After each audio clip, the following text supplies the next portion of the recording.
What's going on, FA Nation? Welcome back. This is the Fantasy Alarm NASCAR DFS podcast. I'm Dan Malin, and I'm joined, as always, by our FSWA three-time NASCAR Writer of the Year, Matt Selz. Matt, we are coming off a pretty, I don't know, it was a good Atlanta race, but more so, I think the big takeaway was just, I guess, how the point and the remaining playoff standings kind of unfold after Atlanta. You had some guys that we didn't really think had a shot at cracking the top 12 have really good days. And now there are some drivers 10th through 16 that are big names and guys that we thought had legitimate chances to win the championship this year. And they are in a little bit of trouble. What were your thoughts coming out of Atlanta? Yeah, I thought it was a fairly excellent race, to be honest. Some pretty interesting strategy, some early issues, especially for one Mr. Martin Truex Jr. there. Um, but yeah, it certainly did its job in shaking up the playoff standings. Here, obviously, Joey Logano won it, so he locks his way in. Um, but yeah, I mean, to sit there and see, Denny Hamlin have issues basically all day with a car that wouldn't drive and then didn't finish very well. Kyle Larson, that tire blew. I'm glad he was okay because he just hung a right Yeah. and went right into the wall. Um, Suarez showed up pretty well, I thought. Yeah. Another really good run at Atlanta for him. Good for him. Yeah, Bowman looked like consistently the best Hendrick car all day there, I would say. Which was I'm a excited very, to talk Alex Bowman for this weekend's race. what was that? I'm excited to talk about Alex Bowman for this weekend's race. Yeah, we will get to him for sure. Um, but yeah, it's kind of. I would still say that the field is still pretty close together. To Mm-hmm. be honest, I mean Ty Gibbs, um, and Denny Hamlin are in the last two spots, but I mean between Alex Bowman, who's in sixth, and Ty Gibbs, who's in 12th, there's only 27 points. So not that big of a gap there. Certainly And not more than one race. I guess for reference, I should say, as the standings currently have it, Austin Cindric is in seventh. He's 27 points above the cut line. Daniel Suarez is in ninth. He's 22 points above. Kyle Larson is 10th, 15 points to the good. But then we get down to Denny Hamlin and Ty Gibbs. As you just mentioned, Hamlin is 2 points to the good. Gibbs is 1 point to the good. Outside the bubble, Brad Keselowski is now 1 point back. Harrison Burton is 16 points back. Martin Truex Jr. is 19 points back. Chase Briscoe is 21. So with 2 races to go, still there can be a lot of shakeup. We have less variance with the next 2 tracks, and maybe Martin Truex Jr. can rekindle the road course magic this weekend. But as it stands right now, some surprising names in the bottom half of the playoff standings. Yeah, I would agree. I mean, I would say there's really only two, right? It's Keselowski and Truex who are the shockers outside the bubble. Yep. I would say being so close to the cut line, Denny Hamlin is a shocker. Larson's plus 15, which isn't. If he just has 2 good finishes, he'll be fine. Yeah. Um, but yeah, Atlanta definitely wreaked some havoc on some playoff guys. What is it with the next gen era in Team Penske? Because the first year or two, we were talking about how the Fords didn't look all that impressive, but yet Logano wins the title in 2022. Blaney wins the title in 2023. Currently, Logano and Blaney are first and second in the playoff standings, and even Austin Cindric is seventh. This team just gets hot at the right time of the year. You figured it out at the right time of the year. That's the only thing. The only thing and then I can figure out. There's no explanation. I'm sure they know, but yeah, it's just bonkers that we're sitting here and Austin Cindric is actually in pretty good position to move on potentially to the round of 8. Yep, my guess is that they are the team that has fully figured it out, right? Yep. So like we can compare and contrast Hendrick and Team Penske a little bit. Hendrick says, let's get out the gate really, really well and dominate like the first 7 races of the year so that we get a couple of wins for our guys each. And then in the middle of the year, we're going to kind of disappear. We're going to try some stuff. And then we're going to hope that we can ramp it back up for the playoffs, which they've generally been able to do, right? We saw that with Byron last year was notable, right? Because he flat out dominated and then kind of went away. And then in the playoffs, picked it right back up. Mhm. Team Penske, on the other hand, is like, okay, we have 26 races to get ourselves into the playoffs. All we got to do is get incrementally better in each of those, and we should be pretty good. And then we'll be peaking at the right time. And I think that's what they're doing is they're kind of just going, okay, if we just run smoothly for 26 races, we'll make it because there's not 16 cars better than ours. Yeah. And then we can build upon that in the playoffs when we're already peaking and improving rather than let's start out really hot and then see if we can find it late. Well, I guess we can just turn our attention to Watkins Glen road course. There are two. We're still doing the Roval for the playoffs, right? I believe so. Actually, let me double check because I know this is terrible, but like they changed stuff. Well, yeah, no, like Like, the playoff schedule from last year is far different from this year, and this year's schedule is far different from next year. I know Atlanta is not in the playoffs next year. yeah, but I Um, believe Talladega, Talladega definitely is, and I think there's another like unpredictable one also in the playoffs. Um, so let's see. We got Watkins Glen 90 laps on Sunday, and then Charlotte Motor Speedway Road Course. So yes, it is the Roval again this year in the next round, in the round of 12, which will be the last road course of the year. surprisingly, for this year, we've only had 3 road courses. Those being Coda, Sonoma, Chicago Street, and now Watkins Glen. Um, I don't know, like road courses. I don't want to say it's simpler or that we dumb our thought process down, but we kind of do. We don't A little really bit. prioritize dominator points because in a 90 lap race, there's a maximum of 63 dominator points available on DraftKings, and we're going to see different strategies. You know, we will see drivers stay out for stage points. We will see drivers pit before the end of the stage so they can restart the next stage with better track position. So you almost kind of have to play it or build lineups hoping that you can get all 6 drivers hopefully on the same strategy. That's if there's no chaos or cautions or anything like that. But yeah, it's just one of those things where I try to welcome dominator points as they come, but I mostly just want to get win equity. I want drivers that I feel confident can move up through this field. And as you said before we even jumped on and started recording, we have a little bit of tire wear to monitor for this road course. We do. Goodyear is coming with a different compound on the tires. They are hoping for. They said they expect 3 seconds of time difference between the first lap of a run and the last lap of a run. God, that would be great if that actually happens. However, they have estimated that much before and have missed. Also, the other thing to pay attention to is if the fall off happens across the field at the same time Yeah. in the same way, then everybody just slows down, but nobody's actually gaining anything. Mm-hmm. But if they do start to fall off faster for certain guys because they're driving harder, then there's strategy involved there with can we make up the time on the track and when do we come for new tires? So it's something to watch. Um, hopefully it plays a big role. Tire fall off at a road course would be excellent.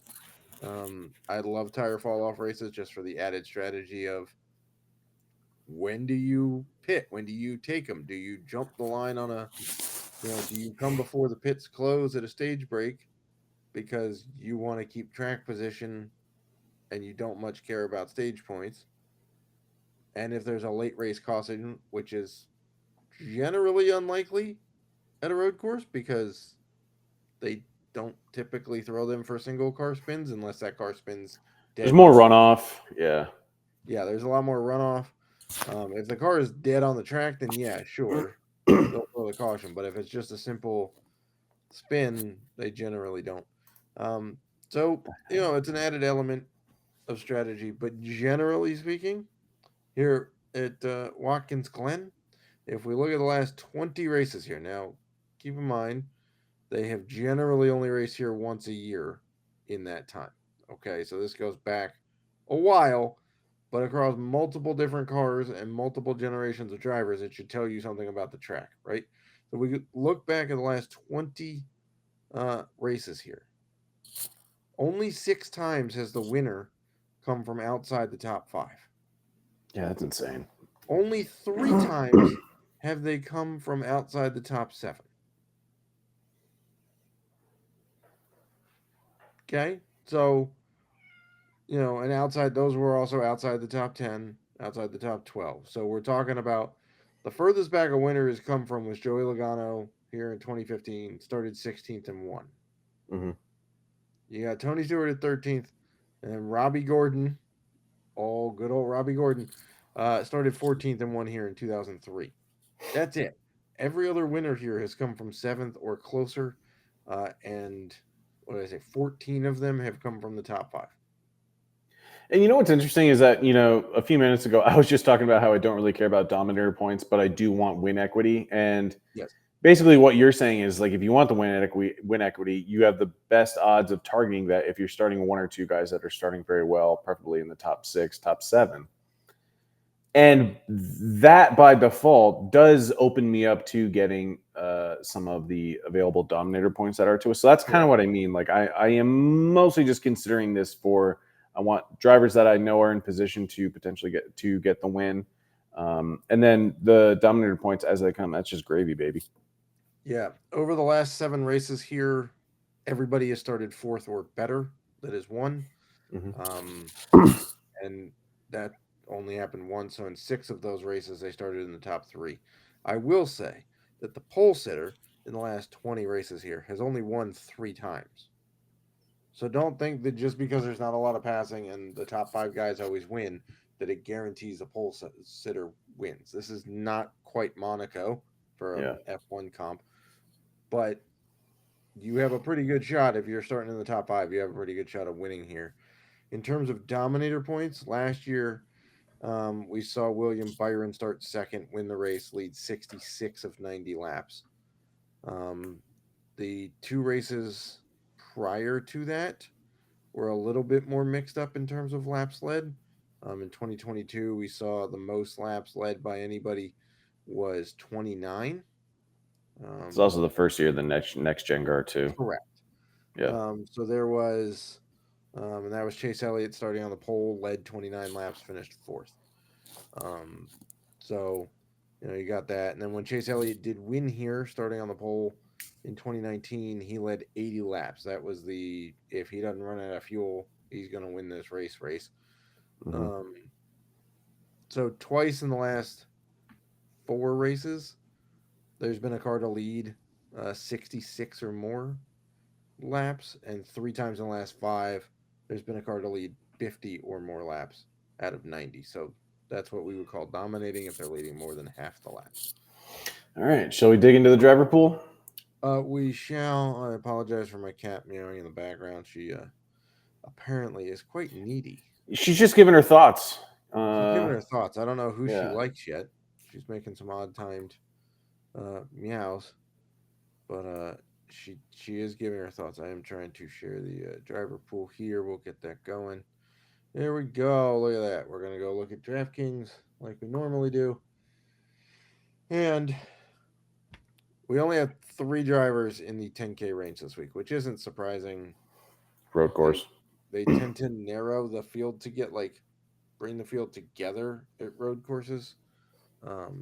Shane Van Gisbergen is 11K for the Xfinity race, and that's less laps. He is 9,800 in the. For this one, that's kind of that's impressive. I'll give him credit. Yeah, I don't remember where was he in for the other road, because he gets real high priced for road courses for Coda, he was 9,500. For Chicago, he was 10 grand. Did well, except he got trapped in the back and then had an issue. He had the car to beat for Chicago. Yeah, and then finished dead last.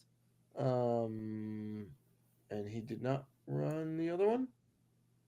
No, I don't think he no, ran Sonoma. And I think everyone was a little confused. And Trackhouse or Collar. That was one of the Mid-Ohio, right? I don't know.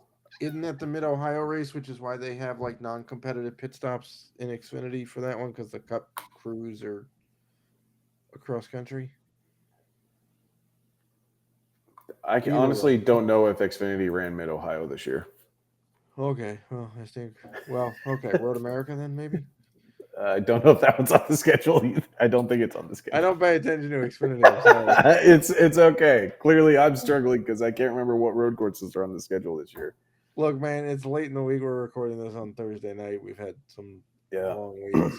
We're both. I've had half a bottle of wine with NFL and NASCAR. And it's the third quarter, and Tua Tagovailoa has been benched. Outstanding. Yeah, he's 167 million guaranteed to that guy. Yeah, I mean, man, oh man. All right, so Kyle, so we got 3 Hendrick guys leading things off with Larson, Byron, and Chase. I'll take the savings and just go with Chase. I think I'm leaning into Byron, which I don't feel great about because he hasn't won a race in almost 5 months. Yeah, he also hasn't historically led very many laps in that span either. No, he hasn't. 20 at Michigan is the most since the Coke 600. 20 at Michigan is a good amount though, because it's a big track. Yeah, that's 10% of the race. So yeah, but yeah, I like Byron. Won this race a year ago. He is running the Xfinity Series race on Saturday to dominate Coda. What's that? He did dominate Coda. That's true. He did win Coda earlier this year. He started on the pole at 42 laps. So, yeah, I'll just stay away from Larson. I think a lot of people are going to play Larson because he's been the hottest road course racer, arguably, at Hendrick for a little while now. And he won Sonoma this year. People think he's desperate to, get out of the danger zone, so to speak. I'll take a couple $100 savings. And kind of lay low on Larson a little bit. Now, obviously, if he's on the pole, it'll change some stuff. But my bad. Tua did not get benched. He got hurt. I feel like an asshole now. Oh, okay. Well, that's not little different. Yep, very different. I did not see that, and I feel terrible about it. Anyway, on to Christopher Bell. Yeah. Well, okay. Somewhere Nick Castellanos is hitting a home run. Tyler Reddick is kind of interesting in this range for me. Yeah, and I get it because the first 2 years of the next gen car, he was great. He won between 2022 and 2023, I think 3 road courses. Mm-hmm. Has not been the case this year. He has 2 wins this year, right? But one is Talladega, or is that his only win? But overall, I get it. I understand why you're intrigued with Tyler Reddick. He made my Fantrax article. Just he won Indy. Oh, that's right. So yeah, I get it. Like when you even mention Kyle Larson has been regarded as like the best road course driver in the series, I was like, yeah, maybe Tyler Reddick, but Oh no, sorry, he won Michigan, not Indy. He started on the pole at Indy, finished second. He won Michigan. But either way, I kind of back this. He was 5th at Coda, 8th at Sonoma, led 35 laps at Sonoma, and he was the runner-up at Chicago. So, yeah, good call. Makes sense. Yeah, over the last 6 road course races, Tyler Reddick has finished no worse than 8th. And over the last 10, unless he's wrecked out, he's finished 8th or better in 8 of those races. Do we have an explanation as to why Ty Gibbs is 9,200? Does he won a road course race one time in Xfinity? I think he won a couple, but he's done nothing in the Cup Series to really make me feel great about paying $9,200 for him at a road course. I mean, he ran well at Chicago. Yeah, he finished third. I mean, if we're going recency bias, that would be it. But I'm He with also you. finished third at Coda. So he's been there. He's been in contention, but like he led 57 laps and had. Oh no, sorry, I'm getting my lines crossed here. Apologies. That was He okay. finished third at Coda, had 9 fastest laps, led one, but he was 8,700. Now he's $500 more. I don't know. He was 8,400 in Chicago and showed up and did well. So I don't understand. He's also running the Xfinity race similar to Byron. Yeah, it's just a weird price, and I don't see the value. I don't necessarily see the value there unless he shows up really nicely at practice. But I'd rather just take the shot that Allmendinger can outdrive his equipment and save a couple $100. I mean, I'm struggling with Allmendinger this week. yeah, I mean, I know that the College Cup cars haven't been. 6th at Coda, 6th at Sonoma. Chicago was not good. Yeah, Chicago wasn't good for a lot of people. Yeah, I think that's our new Indy road course, just a high variance street course. There you go. Yeah. But like we keep saying how the car hasn't been great all year, and then he shows up and gets P6s at Coda and Sonoma, two of the more technical. Now this one, I will say, Watkins Glen in general is a faster, less technical road course, but it's still Allmendinger in a road course. I feel more comfortable with him than Ty Gibbs. The turns are a lot more like broad, sweeping, like elevation changes almost, right? Yes. Yeah. So It's a fun you track. can carry more speed. It's not quite as rhythmic or Coda's it has some high speed sections, but if you don't hit your spots, you lose track time in a hurry there because you're not carrying momentum through the lap. Same with Sonoma. Watkins Glen, there's a lot of places to make up speed because it's the more sweeping turns, so you can kind of carry more speed through them. But I'm generally more interested in Reddick and Allmendinger in this price range than Seabell and Gibbs. I think I'm with you. And there are even some drivers in the 8K range that I'm intrigued by as well. Yeah. I mean, Truex, like this is legitimately his only shot. Like he needs a good showing here.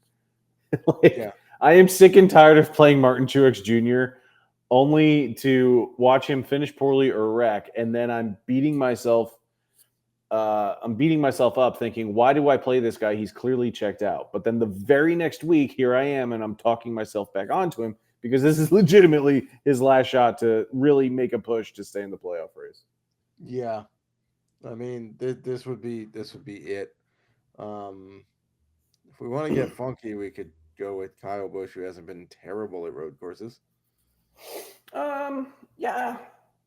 By the way, you want to know over the last 10 road courses, you want to guess where he ranks in average finish in that span? Third.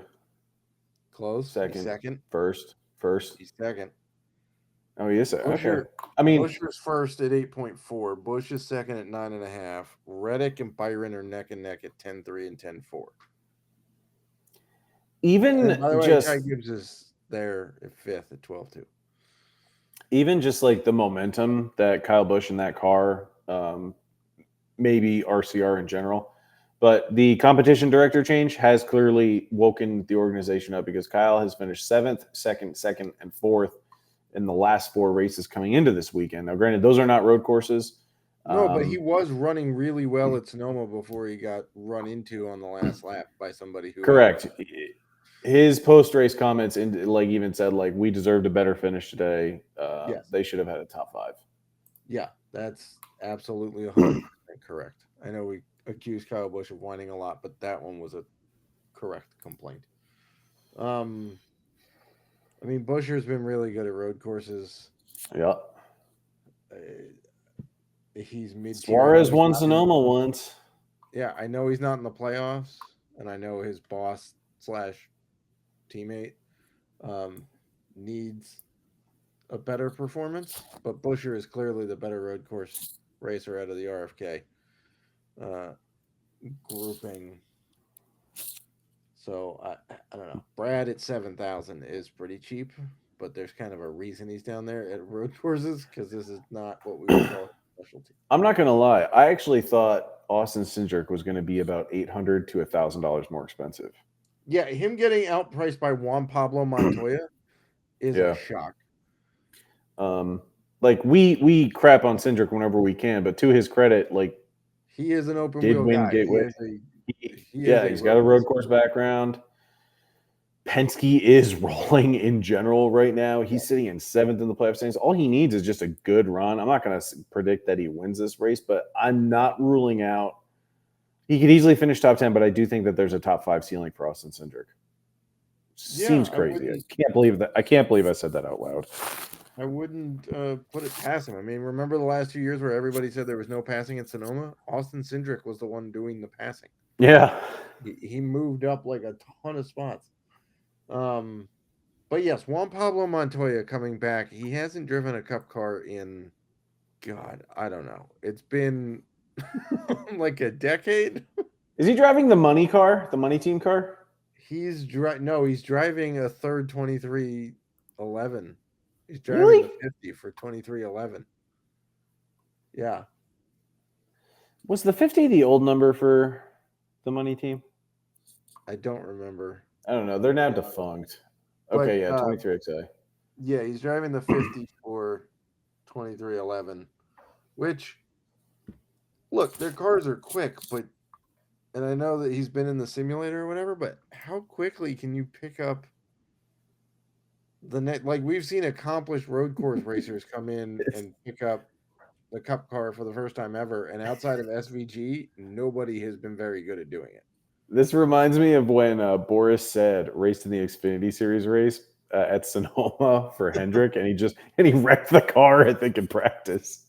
Yeah, I think it's been a decade since he's raced in NASCAR. I gotta double check. I gotta double check this, but his last race was the 2014 Brickyard 400. So yes, it's been a decade. Over a decade. It's been a decade for Juan Pablo, and somehow he comes back, and because 2311 has good cars, he's 8K and more than Daniel Suarez, who has won a next-gen road course race, Austin Cindric, who is accomplished at it, Alex Bowman, who has the 6th best average finish in the last 10 road races. You want to talk about him now? Not just that, but credit to Joseph Srigley on Twitter, at Joe_Srigley, Srigley. Tweeted out points earned on road courses in 2024. Alex Bowman is in first with 115, followed by Reddick at 110, and Ryan Blaney has an even 100. There are only 3 drivers that have collected over 100 points on road courses in 2014, and Alex Bowman, with then the win at Chicago, weighs heavy, but you can't really take it away from him. But he's been solid on road courses. The results at Watkins Glen overall are kind of uninspiring.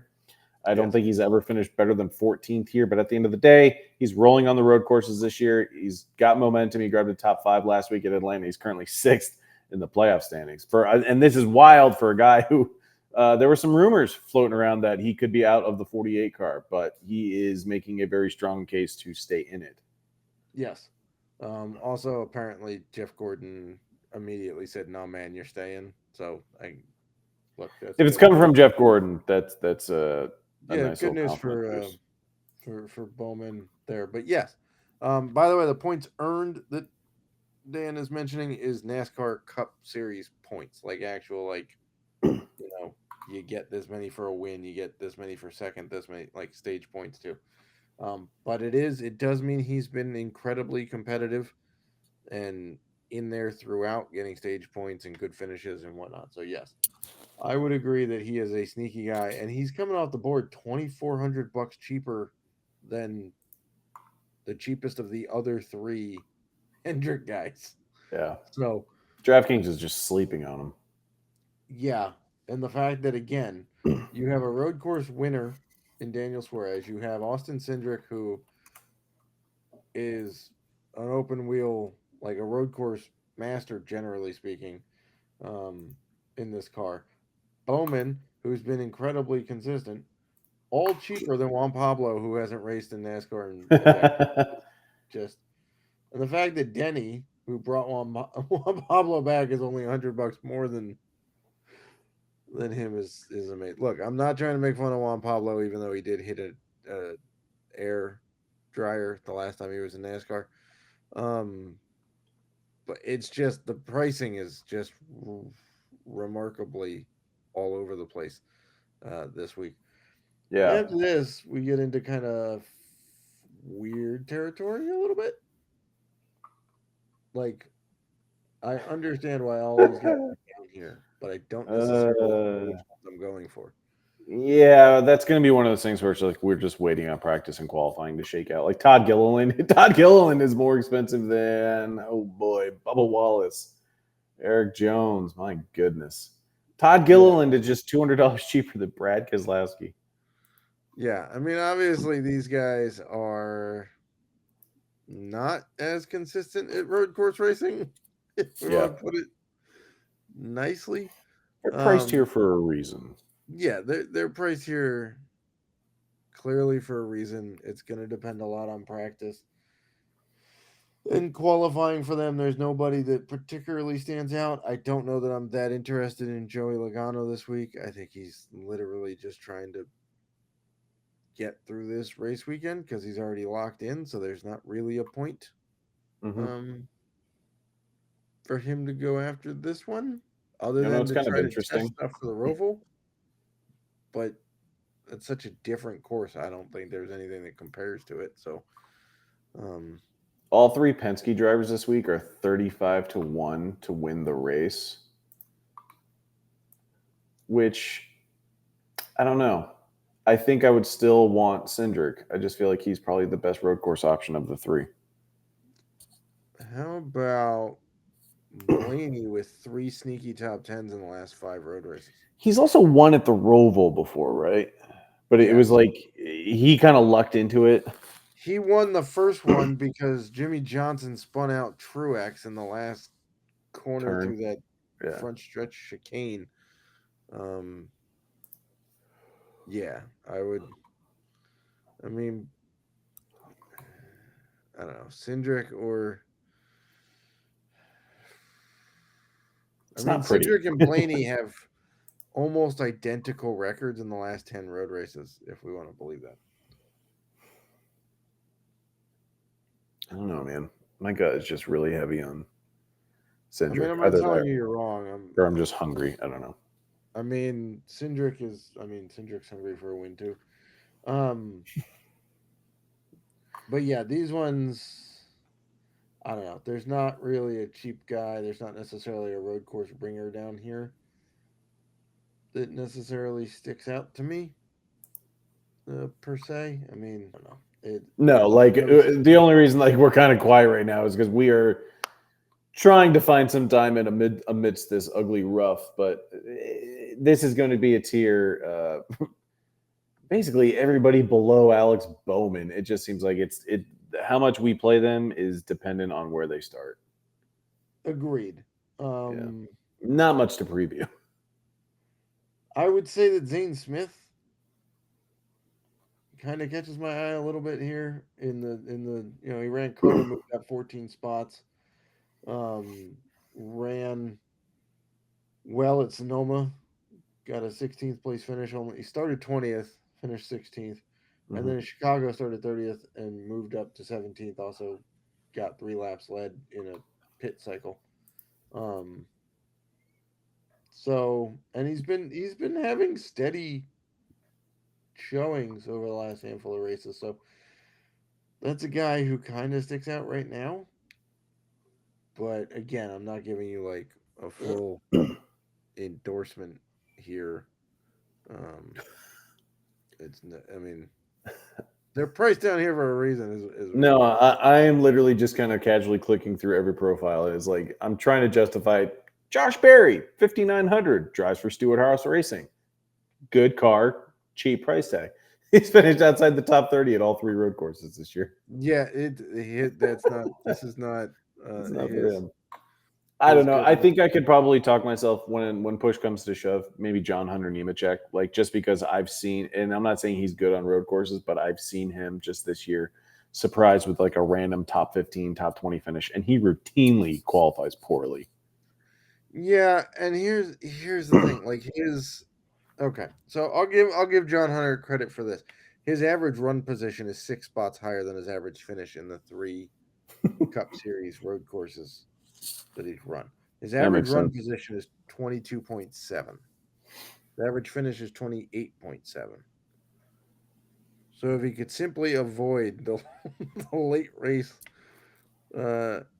disasters, he'd be fine. I mean, to put that in perspective, we were talking about Cindric and Blaney.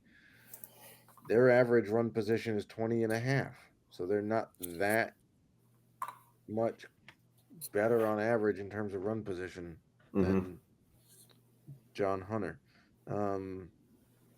Zane Smith's average run position 24.2, but his average finish is 23.4. So like he continues to move up.